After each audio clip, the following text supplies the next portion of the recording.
Assalamualaikum warahmatullahi wabarakatuh. Bertemu lagi dengan saya, Bu Herli Susanti, dalam mata pelajaran Pendidikan Agama Islam dan Budi Pekerti. Untuk kesempatan kali ini, Ibu akan menjelaskan materi tentang cabang iman, yaitu memenuhi janji, mensyukuri nikmat, memelihara lisan, dan menutup aib orang lain. Untuk tujuan pembelajaran, setelah mempelajari bab ini, peserta didik diharapkan mampu yang pertama, dapat menjelaskan tentang memenuhi janji, mensyukuri nikmat, memelihara lisan, dan menutup aib orang lain. Yang kedua, dapat menjelaskan bahwa cabang iman adalah perintah agama. Dan yang ketiga, dapat mengimplementasikan sikap tanggung jawab, memenuhi janji, mensyukuri nikmat, memelihara lisan, dan menutup aib orang lain. Nah, apa itu memenuhi janji, mensyukuri nikmat, memelihara lisan, dan menutup aib orang lain? Yang pertama, memenuhi janji. Memenuhi janji merupakan suatu upaya untuk melakukan atau menuntaskan segala hal yang pernah dijanjikan kepada orang lain. Dampak ingkar janji. Yang pertama, menghilangkan kepercayaan orang lain. 2. Membuat orang yang dijanjikan kesal dan marah. 3. Menimbulkan pertengkaran. Dan yang keempat, dijauhi dan dikucilkan orang. Macam-macam bentuk janji ada 3. Yang pertama, janji kepada Allah Subhanahu wa Ta'ala. 2. Janji yang diucapkan kepada diri sendiri. Dan yang ketiga, janji kepada orang lain. Nah, kenapa sih kok kita perlu memenuhi janji? Nah, di sini ada 6 alasannya. Yang pertama, menjadi bagian dari orang yang bertakwa. Yang kedua, memenuhi janji itu merupakan kunci kesuksesan. 3. Dengan kita memenuhi janji, maka akan terjalin hubungan yang baik. Yang keempat, akan terputusnya dosa. 5. Menjadi pribadi yang berwibawa. Dan yang keenam, terbebas dari semua tuntutan pertanggungjawaban. Nah, bagaimana sih contoh perilaku sosok yang memenuhi janji?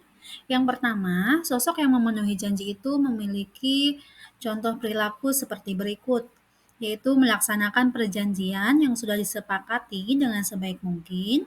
2. Memenuhi semua janji-janji yang pernah diutarakan. 3. Tidak mengkhianati teman seperjuangan. Dan selanjutnya, menjadikan nilai-nilai menepati janji sebagai prinsip dalam hidup. Nah, yang kedua, mensyukuri nikmat. Apa itu mensyukuri nikmat? Mensyukuri nikmat merupakan ungkapan berupa sikap, perbuatan, dan pengakuan atas kesenangan lahir maupun batin yang dirasakan oleh seseorang. Menurut Imam Ghazali, rasa syukur itu dibedakan menjadi 3, yaitu ilmu, 2 hal atau keadaan, dan yang ketiga amal atau perbuatan. Nah, bagaimana ya akibat jika kita tidak mensyukuri nikmat? Di sini ada 5 akibatnya. Yang pertama, hilangnya nikmat dari Allah Subhanahu wa Ta'ala. 2. Termasuk kategori kufur nikmat. 3. Tidak akan mendapatkan penghargaan dari Allah Subhanahu wa Ta'ala dan sesama manusia. 4. Dapat menimbulkan sikap sombong. Dan yang kelima, merasa gelisah, tidak tenang, dan tidak bahagia dalam hidup. Bagaimana sih caranya mensyukuri nikmat? Untuk mensyukuri nikmat, di sini ada 3 cara. Yang pertama yaitu dengan hati, kedua dengan ucapan, dan yang ketiga dengan perbuatan. Nah, bagaimana hikmah dari mensyukuri nikmat? Yaitu yang pertama bertambahnya karunia, yang kedua mendapat balasan dari Allah Subhanahu wa Ta'ala, 3. Memperoleh surga yang penuh dengan kenikmatan, dan yang keempat meningkatnya kualitas hidup seseorang. Contoh perilaku mensyukuri nikmat yang dapat kita lakukan. Yang pertama, selalu mengucapkan alhamdulillah atas nikmat yang diberikan Allah Subhanahu wa Ta'ala. 2. Selalu bertutur kata yang santun, tawadu, dan berakhlak mulia. 3. Hidup bahagia. 4, senang berbagi kepada sesama. Dan yang kelima, tanggap terhadap permasalahan lingkungan. Contoh perilaku mensyukuri nikmat yang dapat. Nah, yang ketiga, memelihara lisan. Apa itu memelihara lisan? Memelihara lisan merupakan menjaga lidah agar tidak mengeluarkan ucapan-ucapan yang dapat menjerumuskan pada perkara yang dilarang Allah Subhanahu wa taala. Nah, memelihara lisan ini tentu ada manfaatnya loh. Yang pertama, dijanjikan surga oleh Allah Subhanahu wa taala. Yang kedua, memiliki kedudukan yang tinggi di mata Allah Subhanahu wa taala. 3, dapat meningkatkan iman kita. Dan tentunya yang keempat, dapat mendatangkan pahala. Nah, apa sih akibatnya jika kita tidak menjaga lisan kita? Yang pertama, menunjukkan keimanan yang tidak sempurna. 2, dapat melukai hati seseorang. 3, dapat menimbulkan pertengkaran dan permusuhan. Yang keempat, dapat menghapusnya pahala yang telah didapat dengan susah payah. Dan yang kelima, dapat balasan api neraka. Nah, contoh perilaku menjaga lisan. Yang pertama, menjauhi sikap suka menggunjing. 2, berpikir dahulu sebelum berbicara. 3, lebih memilih diam apabila terlibat dalam pembicaraan yang tidak mendatangkan manfaat. Yang keempat, berkata dengan santun. Dan yang kelima, tidak mengedepankan hawa nafsu.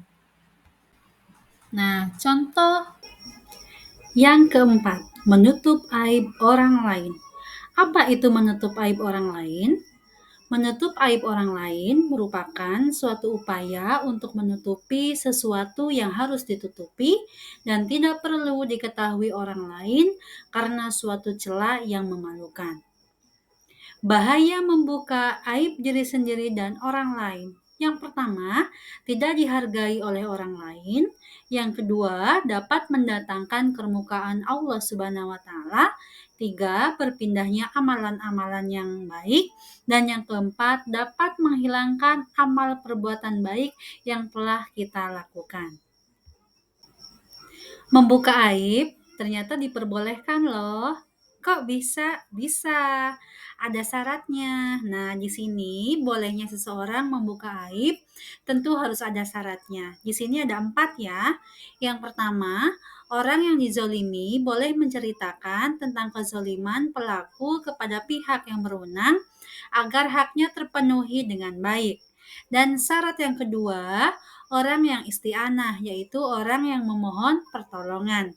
Dan yang ketiga yaitu istifta. Istifta itu meminta fatwa akan suatu hal yang dilakukan. Dan yang keempat, memberikan peringatan kepada umat Islam akan adanya perbuatan jahat. Apa sih manfaatnya kalau kita menutup aib? Tentu ada manfaatnya. Yang pertama, yaitu tetap terjaganya harkat dan martabat sebagai manusia. Yang kedua, dengan menutup aib tentu saja akan ada ketenangan dan kedamaian. Dan yang ketiga, dengan menutup aib, maka Allah Subhanahu wa taala akan menutup aibnya di dunia dan di akhirat. Itu untuk manfaat menutup aib. Nah, sedangkan bagaimana sih contoh perilaku menutup aib? Nah, di sini ada 4 ya. Yang pertama, selalu berpikir sebelum berbicara. Yang kedua, senantiasa berzikir setiap waktu. Yang ketiga, selalu memotivasi diri sebagai muslim yang benar. Dan yang keempat, tidak ikut berkomentar ketika ada teman yang sedang bergunjing. Terima kasih. Cukup sekian untuk video pembelajaran kali ini. Sampai berjumpa lagi di pertemuan selanjutnya bersama saya Bu Herli Susanti di mata pelajaran Pendidikan Agama Islam dan Budi Pekerti. Wabillahi taufiq wal hidayah. Wassalamualaikum warahmatullahi wabarakatuh.